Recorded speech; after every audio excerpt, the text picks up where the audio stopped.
এই হাতিটার সব থেকে প্রিয় খাবার হলো ডাইনোসর। এজন্য সে অনেক বড় একটা ডাইনোসরের মাংসগুলোকে খাওয়ার পর তার হাতটাকে বাইরে নিয়ে এসে ফেলে দেয়। এরপর সে আরেকটা ডাইনোসরকে শিকার করার জন্য মাটি খোঁড়ার পর তার মধ্যে একটা বিষাক্ত ফলের বীজ লাগিয়ে দেয়, কারণ এই বীজ থেকে যে ফল আসবে সেই ফলগুলোকে খাওয়ার পর বড় বড় ডাইনোসর গুলো মারা যাবে। কিন্তু তখনই হঠাৎ করে সেখানে অনেক বৃষ্টি শুরু হয়ে যাওয়ার কারণে হাতিটা তার বাসার মধ্যে ঢুকে পড়ে। এরপর কয়েকদিন পর ধীরে ধীরে সেই বিষাক্ত গাছটা অনেক বড় হয়ে যায়, যা দেখার পর হাতিটা অনেক খুশি হয়ে যায়। কিন্তু মরুভূমির প্রচন্ড রোদের কারণে সেই গাছটা মরে যেতে শুরু করে দেয়, যার কারণে হাতিটার মনটা অনেক খারাপ হয়ে গেলে হঠাৎ করে তার সামনে একটা ফড়িং চলে আসে। এরপর ফড়িংটা তাকে বলতে শুরু করে, আমার সাথে চলো, আমি তোমাকে পানির কাছে নিয়ে যাব।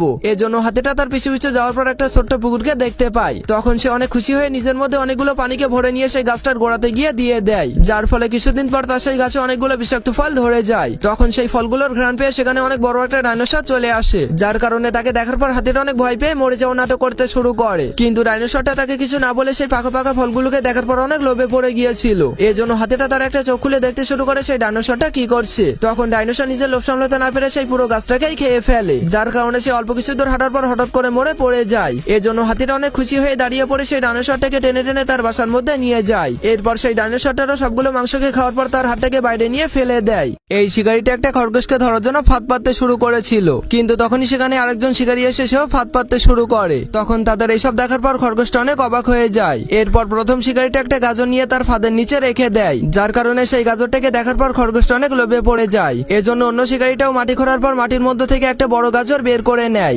তখন সেই গাজরটাকে দেখার পর খরগোশটার লোভ আরো বেশি বেড়ে যায়, কিন্তু প্রথম শিকারিটাও হার না মেনে তার ব্যাগের মধ্যে থেকে অনেকগুলো গাজর বের করে। তখন এটা দেখার পর অন্য শিকারিটাও তাকে হারানোর জন্য ট্রাক ভর্তি করে গাজর নিয়ে আসে। তখন খরগোশটা অনেকগুলো গাজরকে দেখার পর অনেক লোভে পড়ে সেই দিকে যেতে শুরু করে, কিন্তু তখনই প্রথম শিকারিটা তার গাজরগুলো দিয়ে অনেক সুন্দর একটা কেক বানিয়ে নেয়, যা দেখার পর খরগোশটা অনেক খুশি হয়ে যায়। কিন্তু অন্য শিকারিটাও হার না মেনে তাকে হারানোর জন্য পৃথিবীর সব থেকে বড় গাজরটাকে হেলিকপ্টারে করে নিয়ে আসে, যার কারণে প্রথম শিকারিটা অনেক রেগে গিয়ে তার গাজরের বন্দুকটাকে বের করে নেয়। তখন এটা দেখার পর অন্য শিকারিটাও তার মেশিনটাকে বের করে। এরপর তাদের দুজনের মধ্যে বিশাল লড়াই শুরু হয়ে যায়, আর এইদিকে সেই খরগোশটা বড় গাজরটার উপরে দাঁড়িয়ে অনেক আনন্দ করতে শুরু করে। কিন্তু তখনই একটা চিল এসে খরগোশটাকে তুলে নিয়ে উড়ে পালিয়ে যায়।